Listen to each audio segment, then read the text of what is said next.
विद्यार्थी मित्रांनो, तर आजच्या लेक्चरमध्ये आपण प्रॅक्टिस सेट 5.2 ला सुरुवात करणार आहोत. याच्या अगोदरच्या लेक्चरमध्ये आपण प्रोबॅबिलिटी हा चॅप्टर सुरुवात केलता.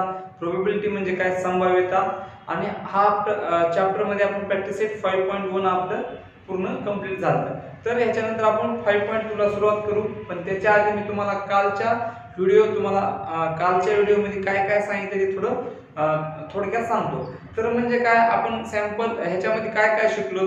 1 पॉईंट टॉस केले ना पेस 2 केल्या 4, 3 केल्या 8, अ डाय म्हणजे 6, 2 डाय म्हणजे 36, अ डाय म्हणजे 1 2 3 4 5 6, आणि 2 डाय म्हणजे काय असतं आपलं 36, 1 1 1 2 1 3. हे तुम्हाला पूर्ण माहित झालंय. त्याच्यानंतर आपण कार्ड शिकलो. 52 कार्ड असतात. जर किती टाइप असतात, त्याच्यामध्ये किती टाइप असतात हे पूर्ण तुम्हाला कार्ड टोटल लिहून दिले, किंवा तुमच्या पुस्तकात 117 पेज नंबर ते पूर्ण डिटेल तसं दिलेलं आहे. तर आज आपला सॅम्पल फेस काय शिकायचं आपला सॅम्पल फेस. आता ह्याला डिनोट कशाने करतात, ह्याला डिनोट करतात it is denoted by x किंवा किंवा काय म्हणतात त्याला ओमेगा. हे असं, हे ओमेगा म्हणजे असं काढतात, हे ओमेगा. तुमच्या पुस्तकात आहे. ह्या दोन्हीपैकी कोणते एकाने आपण ह्याला डिनोट करू शकतो. तर फक्त आपण एस ने डिनोट केलं तरी चालतं. सॅम्पल फेस म्हणजे कसं, समजा 1 पॉईंट टॉस केल्यावर काय काय असते, एच आणि बरोबर आहे. फक्त मग आता हे कशात लिहायचं, एस इक्वल टू हे सेट. आपण सेट कसं लिहितो, म्हणजे सेट म्हणजे संच, तर तसं टाइप मध्ये ह्याला लिहायचं h, t. म्हणजे ह्याचा अर्थ होते की n ऑफ s किती झालं, बरोबर आहे. हे असं लिहायचं आपला सॅम्पल फेस, म्हणजे त्याला सेट मध्ये लिहायचं, बरोबर आहे. आलं लक्षात. तर हे झालं सॅम्पल फेस. तर आपण प्रॅक्टिस सेट 5.2 ला सुरुवात करू. तर तुम्हाला मी त्या काल गोष्टी सांगितल्या, तर तुम्ही सर्व गोष्टी लक्षात ठेवणं आवश्यक आहे. जे मी तुम्हाला काल काय सांगितलं आहे ते. तर आता बघा प्रॅक्टिस सेट 5.2 ला सुरुवात करू. फर्स्ट क्वेश्चन असा दिलाय. तर आपल्याला असं म्हणते, for each of the following experiment write the sample face म्हणजे काय, यस. बघा मी तुम्हाला सांगितलं सॅम्पल फेस म्हणजे यस, आणि नंबर ऑफ सॅम्पल फेस काय म्हणायचं, नंबर ऑफ सॅम्पल फेस म्हणलं की n ऑफ s, आणि s म्हणजे सॅम्पल फेस. त्या गोष्टी लक्षात ठेवा. आता बघा फर्स्ट क्वेश्चन असा दिलाय. तर बघा मी तर क्वेश्चन लिहिणार नाही, फक्त आन्सर लिहितो. फर्स्ट क्वेश्चन असा आहे, 1 point and 1 die are throw simultaneously. म्हणजे ह्याचा अर्थ आपल्याला म्हणते की सॅम्पल फेस आणि नंबर ऑफ सॅम्पल फेस किती. आता मला सांगा 1 पॉइंट म्हणलंय, मी असं लिहिलं समजा, बघा द सॅम्पल फेस, बरोबर आहे. मी इथे लिहितो फॉर पॉइंट, बरोबर आहे. पॉइंट आहे का, हां, फॉर पॉइंट, बरोबर आहे. मी तर काय लिहिलं, फॉर पॉइंट, बरोबर. मला सांगा आता मग पॉइंट 1 पॉइंट टॉस केला किती येतं, n ऑफ s 2. काय काय असते ते, s equal to 1 point toss केले की h आणि t. ह्याचा अर्थ देअरफॉर n ऑफ s किती येणार आपलं 2. n ऑफ s किती येणार 2. आता नंतर सांगा, मी नंतरचा सॅम्पल फेस लिहिला. सॅम्पल फेस म्हणजे ह्याला आपण मराठीतून काय म्हणतो, सॅम्पल फेस म्हणजे नमुना घटकांची संख्या. ह्याला आपण मराठीत असं म्हणतो, नमुना घटकांची संख्या. सॅम्पल फेस म्हणजे ह्याला मराठीतून नमुना अवकाश म्हणतो. काय म्हणतो, नमुना अवकाश. ह्याला काय म्हणतो आपण मराठीतून, नमुना अवकाश. पहा सॅम्पल फेस फॉर कशासाठी येतात, फॉर अ डाय म्हणजे किती असतात, 6 नंबर असतात. मग मी s इक्वल टू लिहू शकतो 1, 2, 3, 4, 5, 6. मग सांगा, तुम्ही सांगा n ऑफ s किती असते मग 6, बरोबर आहे. तर आपल्याला असं विचारलंय, तर ते क्वेश्चन असा म्हणला, 1 coin and 1 die are throw simultaneously म्हणजे काय, एकसारखे, म्हणजे एका म्हणजे क्रमाने येणार आहे, त्याला काय म्हणतो, किंवा एकाच वेळी फेकले असतात, तर काय येणार. तर मग आपण खाली लिहू शकतो देअरफॉर, खाली काय लिहायचं, देअरफॉर तुम्ही वाक्य लिहा, if a coin is tossed and die is thrown. असं वाक्य लिहावं. if a coin is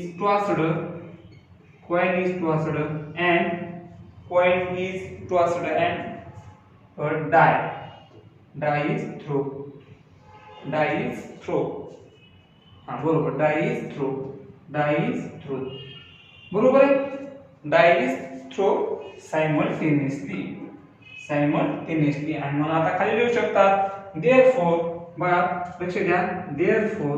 तर मग काय आणणार, लक्ष द्या व्यवस्थित. आता हे तुम्हाला एवढं डिटेल मध्ये लिहायची गरज नाही, जरी तुम्ही एवढं खाल्लं असेल तरी ते बरोबर आहे, पण समजण्यासाठी मी सांगितलं.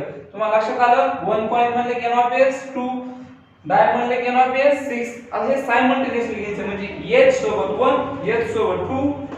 हे बघा H1, H2, H3, H4, H5, H6, बरोबर आहे. T1, T2, T3, T4, T5, T6, बरोबर आहे. तर मग मला सांगा देअरफॉर NOPS किती झाले, 12. हे झालं आपलं आन्सर. तुम्ही जरी एवढं जर तुम्हाला काय जर समजलं नाही, परीक्षेत आठवलं नाही, तर तुम्ही जरी असं दिलं sample space S equal to, हे जर असे लिहिले एवढे, NOPS किती, 12. हे झालं तुमचं आन्सर, बरोबर आहे. कळालं किती झाले मग NOPS, 12, बरोबर आहे. हा झाला फर्स्ट क्वेश्चन. तुम्हाला लिहून घ्यायचा असेल तर स्क्रीनशॉट काढून घ्या. आपण सेकंड क्वेश्चनला सुरुवात करू.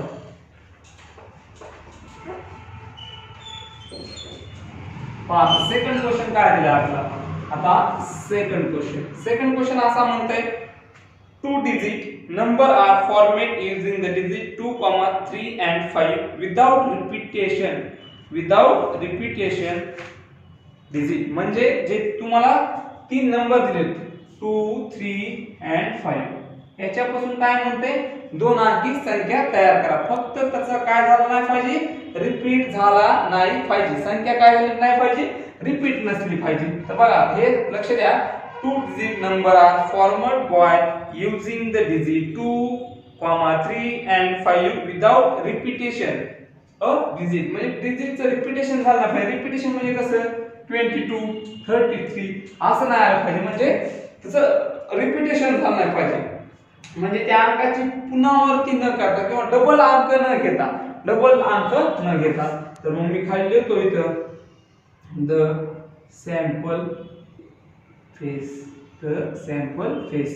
देअरफॉर S इक्वल टू, सांगा बरं संख्या कोणती तयार होणार, 23, नंतर 25, 22 तयार होणार का नाही, रिपीट घ्यायचा नाही अंक.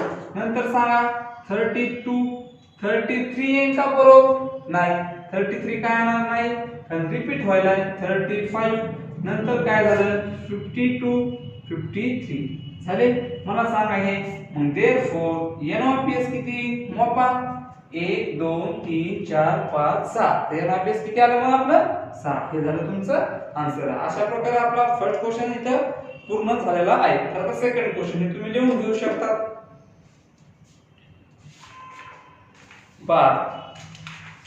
आता मी तुम्हाला इथं आन्सर सांगतो.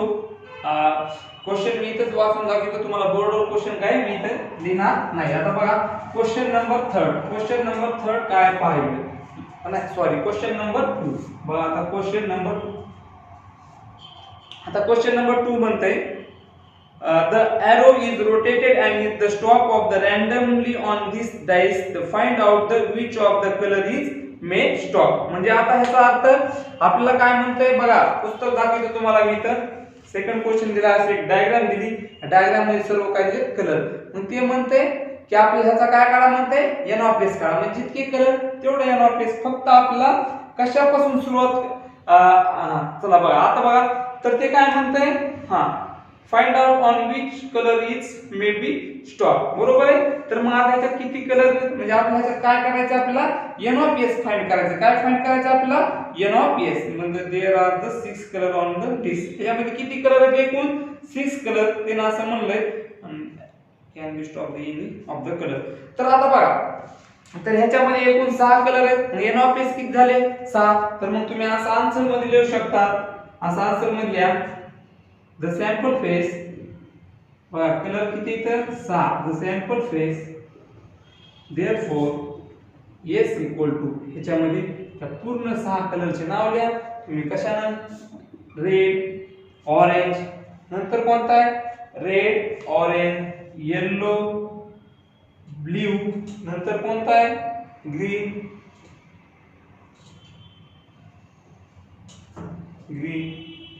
हा किती झाले 1 2 3 4 5 6 म्हणजे एकूण कलर किती झाले 6. तर मग एन ऑफ पीस किती 6. काय याच्यात अवघड आहे का नाही. या क्वेश्चन मध्ये अवघड असं काहीच नाही. तर आपल्याला ना असं दिले. म्हणजे ह्याचा अर्थ काय होतोय ते 6 कलर दिलेत. मग ते म्हणजे जर तू बाण फिरवला, जर फिरवला तर तो कोणत्या कलरला स्टॉप होईल मला सांगा. एखादा घड्याळाचा काटा आहे, आता ही घड्याळ आहे, समजा आपण फिरवला काटा तर ते कोणत्या तरी एका अंकावरती काय होणार आहे स्टॉप. मग तसं इथं कोणत्या तरी एका कलरवर तो स्टॉप होणार आहे. फक्त आपल्याला ते बाकीचं काही सांगितलं नाही. एन ऑफ पीस किती आला आपलं मग 6. आता बघा थर्ड क्वेश्चन आला लक्षात तुमच्या सर्वांच्या.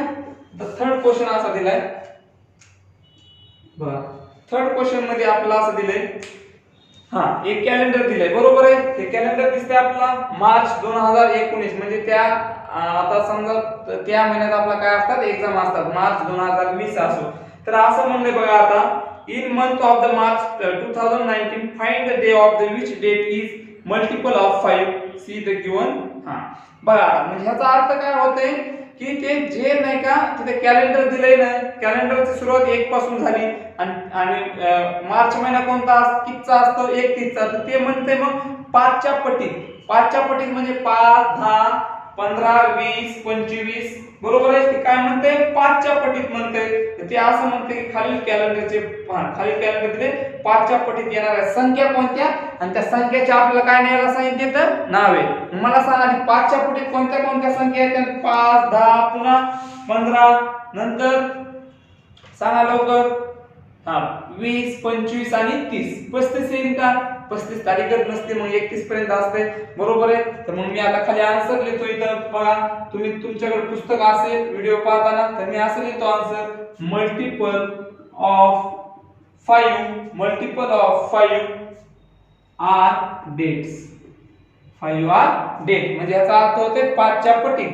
हा सांगा 5 10 15 20 25 and 30 and किती 30 बरोबर आहे. म्हणजे ह्याचा अर्थ काय होतोय लक्ष द्या इकडे बघा. ह्याचा अर्थ काय होतोय की ते ना आपल्याला एवढाच क्वेश्चन लक्षात ठेवा. मराठीतून असं म्हणलं की 5च्या पटीत येणाऱ्या संख्या ज्या संख्या आहेत त्या संख्येचे वार काढा म्हणते बरोबर आहे. तर मग आता s इक्वल टू लिहा वार. 5 तारखेला कोणता वार येणार आहे बघा. कोणता येणार हा ट्यूसडे. मग असे वार आहे 5 ला ट्यूसडे येणार, नंतर संडे, नंतर फ्रायडे तुम्ही स्पेलिंग पूर्ण लिहा, नंतर वेडनेसडे, नंतर मंडे आणि नंतर येणार सॅटरडे बरोबर आहे. नंतर काय येणार सॅटरडे. म्हणजे हे किती पूर्ण संख्या किती झाल्या पूर्ण मोठा वार किती झाले एन ऑफ एस किती येणार 6. आलं लक्षात. क्वेश्चन काय म्हणलाय तो की 5च्या पटीत येणाऱ्या संख्या कोणत्या आणि त्या संख्येचे वार कोणते आणि मग त्याचा आपल्याला सॅम्पल पेस काढायचा किती झाला मग 6 बरोबर आहे. तर बघा झालं. आता ह्याच्या नंतरचा क्वेश्चन तुम्ही हे लिहून घेऊ शकता.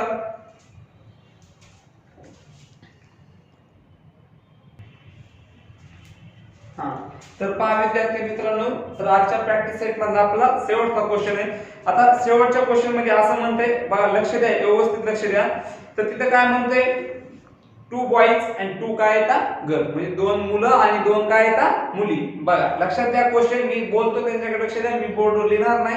बघा 2 मुलं आहेत आणि 2 काय येतात मुली. मग आता 2 बॉईज किती बॉईज आहे 2 बॉईज बरोबर आहे. बॉईजला ते काय केले B1 B1 B2 आणि 2 काय येतात गर्ल बरोबर आहे. मग त्याला काय म्हणले G1 G2. आलं लक्षात एवढं. तर पुढे असं म्हणते the complete the following activity of the sample base म्हणजे त्याची ऍक्टिव्हिटी काय करा म्हणते कंप्लीट करा म्हणते. मग मला सांगा पहिल्या ज्या दिले बघा 2 बॉईज दिले. मग पहिल्या तक्त्यात काय येणार बॉईज म्हणले की B1 B2. फक्त ते लिहिताना कसं लिहायचं बघा. पहिल्या कप्प्यात काय येणार B1 B2 बरोबर आहे. सेकंडच्या तक्त्यात मध्ये काय येणार 2 गर्ल्स म्हणले. मग काय येणार दुसऱ्या तक्त्यात G1 G2 आणि मुली म्हणले काय येणार G1 G2. आलं लक्षात.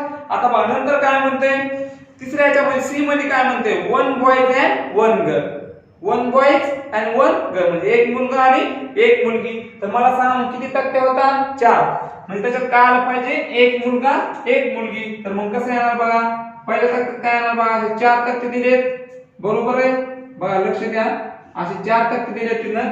तर मग पहिल्या तक्त्यात काय येणार? त्यानं दिले का पहिल्या तक्त्यात? मग पहिल्या तक्त्यात त्याने दिले B1 G1, बरोबर आहे. मग दुसऱ्यामध्ये B1 G2, बघा B1 G2 म्हणजे एक मुलगा एक मुलगी, एक मुलगा एक मुलगी. आता नंतर तिसऱ्या ह्याच्यात सहा प्रकार येणार.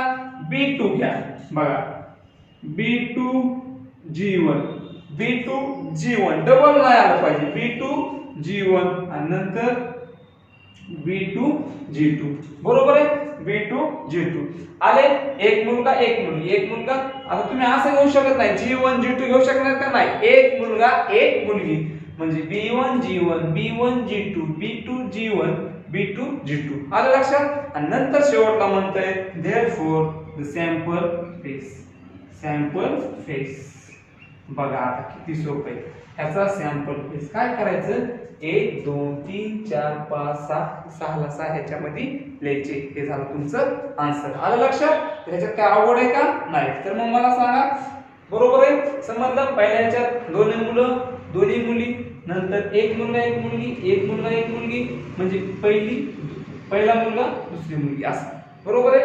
हे ह्याच्यात मग तुम्हाला अवघड ह्याच्यात काहीच नाही. हे आपला अशा प्रकारे आपला प्रॅक्टिस सेट किती झाला? 5.2 आज इथे पूर्ण कंप्लीट झाला आहे.